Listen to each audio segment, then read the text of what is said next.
பிரியமான இறைவர்களை மீண்டுமா இந்த ஆராதனைக்கு அன்போடு வரவிருக்கிறேன். ஆண்டவர் நல்லவர். உங்களை அர்ப்பணிங்க, உங்களை ஒப்புக் கொடுங்க.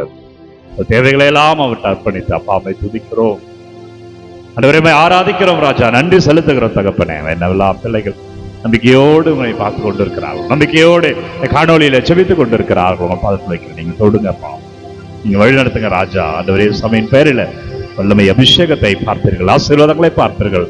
அவரை வழிநடத்தை ஆசீர்வதிக்கிறார். பிரியமான இறைவர்களே, ஆண்டவரை ஆராதித்துக் கொண்டு துதிக்கிற வேளையில மனிதருக்குள்ள அன்பர்களை நன்மையும் தீமையும் நிறைந்திருக்கும்.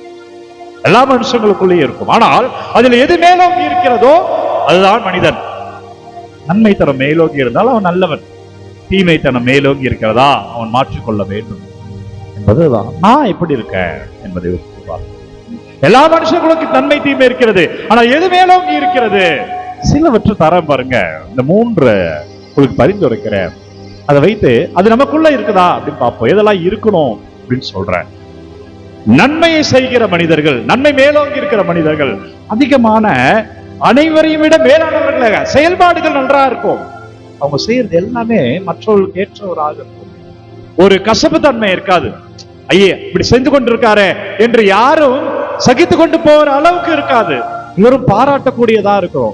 ஒரு நல்ல மனுஷன் அப்படின்ற இருக்கும். எனவே மேல் நோக்கிய செயல்பாடுகள் இருக்கும். அன்பர்களே, நீங்க புரட்சிகரமா செய்கிற பொழுது சகித்து கொண்டு தான் போவாங்க, அதை பத்தி பேசல. ஆனால் செயல்பாடுகள், சிந்தனைகள் மிக தெளிவான சிந்தனைகளா இருக்கா இல்லனா தெளிவான சிந்தனை கொடுங்க அப்படின்னு.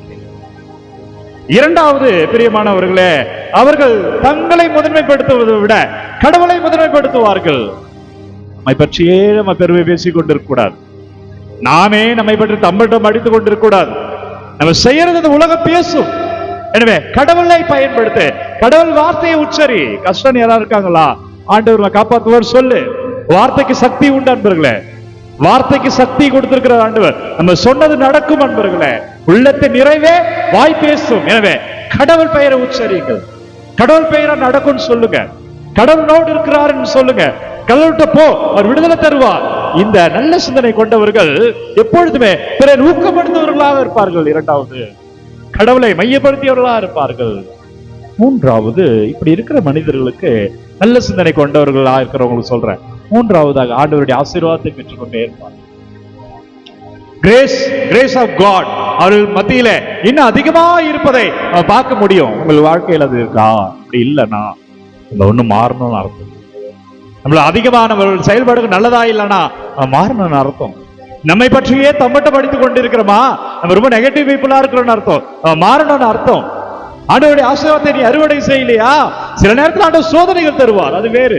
சோதனை எல்லாம் சாதனைக்காகவே. ஆண்டவர் சோதனை மூலமாய் அவர் வல்லமை, அவர் மாட்சியை வெளிப்படுத்த வருவார், அது வேறு. ஆனால் ஆசீர்வாதமே இல்லையா? சோதனைகள் தான் அந்த ஆசீர்வாதத்தை பார்க்கலாம். அப்படி இல்லைன்னா அப்பா என்ன மாத்துங்கன்னு கேளுங்க. நமக்குள்ள இருக்க வேண்டியது நல்லது, நமக்குள்ள இருக்க வேண்டியது நன்மைத்தனம், நமக்குள்ள இருக்க வேண்டியது கடவுள். எல்லா மனிதருக்கும் நன்மையும் உண்டு, தீமையும் உண்டு. ஆனால் அது மேலோங்கி இருப்பது நன்மைத்தனமாக இருக்கணும். அப்பா ஆசீர்வாதிங்க கேளுங்க. நான் சொன்னதெல்லாம் உங்களுக்கு இல்லைன்னா ஒப்பு கொண்டு சொல்வீங்க. நான் சொன்னதெல்லாம் உங்களுக்கு இருக்கு அப்படின்னா அப்பா இன்னும் அதிகமா என்ன தொடுங்க, இன்னும் அதிகமா அதுல நிலைத்திருக்கணும்னு சொன்னீங்க. இந்த நாள் மகிழ்ச்சியா சொல்லிப்போம். வல்லவரை நன்றி. அப்பாவை மீண்டுமாய் துதிக்கிறோம். ஆண்டவரே, நமக்கு நன்றி செலுத்துகிறோம். ஆண்டவரே, ஆராதிக்கிறோம். ஆண்டவரே, எங்களை தொடுங்கப்பா, எங்களை மாற்றுங்க. ஆண்டவரே, வாழ்க்கையில் அபிஷேகங்களை காணும்படி செய்யுங்க ராஜா. வல்லமையான இதோ நற்கரணை ஆண்டவர், உங்கள் விண்ணப்பங்களை எல்லாம் இருக்கிறேன். கமெண்ட்ல நீங்க என்னவெல்லாம் அனுப்பி கொண்டிருக்கிறோம் ஒவ்வொன்றையும் அவரிடம் சமர்ப்பிக்கிறேன். அப்பா நீங்க தொடுங்க ராஜா, நீங்க ஆசீர்வதிங்க தகப்பனே. ஆண்டவர் இயேசுவின் பெயரில் வல்லமையை பார்ப்பீங்க. ஆண்டவர் உங்களை நிறைவாக வழிநடத்துவார். நல்ல மகிழ்ச்சியா இருப்பீங்க. கவலைகள் கண்ணீர் எல்லாம் மகிழ்ச்சியாய் ஆசீர்வாதமாய் மாறுகிறது. இந்த நாளும் இனிய நாளே. நம்பிக்கையோடு இருங்க நண்பர்களே. நல்ல சிந்தனை உடைய மகனாய் வாழுங்கள். செயல்பாடுகளும் கடவுளை மையப்படுத்தி ஆண்டவர் அருளை பெற்றவர்களாய் இருப்பீர்கள். ஒவ்வொரு நாளும் விடிய காலை 3 மணிக்கு இந்த ஆராதனை வழி கொண்டிருக்கிறேன். யாருக்கு தேவை என்று நினைக்கிறீர்களோ அவர்களோடு பகிர்ந்து கொள்ளுங்க. விண்ணப்பங்கள் எல்லாம் கமெண்ட்ல அனுப்ப உங்களுக்காக நான் தொடர்ந்து ஜெபிக்கிறேன். God bless you. Take care. Have a nice day. எல்லாம் வல்ல இறைவன் தந்தை, மகன், தூய ஆவியார் உங்களை நிறைவாக ஆசீர்வதிப்பாராக. இந்த நாளும் இனிய நாளே. உங்கள் துன்பம் எல்லாம் கவலைகள் எல்லாம் ஆசீர்வாதமாய் மாறுகிறது. ஆண்டவர் உன்னோடு வருகிறார். தைரியமாயிரு, வெற்றியை காண்பாய். நன்றி அன்பர்களே.